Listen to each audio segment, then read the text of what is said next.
ewo emfidie ya oda yesumu no ne Dr. Mahmoud Bob ye di hu say esi wa ha say ya mo hwehwe ba bia NDC 40 ye nyina I find it say Kofi Boakye I find it say former Ashanti police commander.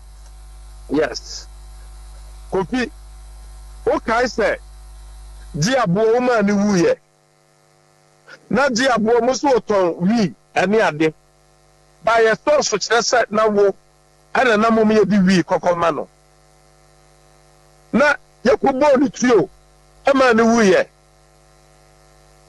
mo na fi budo wa hemfa Kofi Boakye sabasa ye bia ba say ye yipa we will hold you responsible ade ye di o na wo na wo se wo pa IGPO ka wo NPP abeso ene wo na wo tete NDC for say omo fa basabasa mra ha say I'm going to deal with you.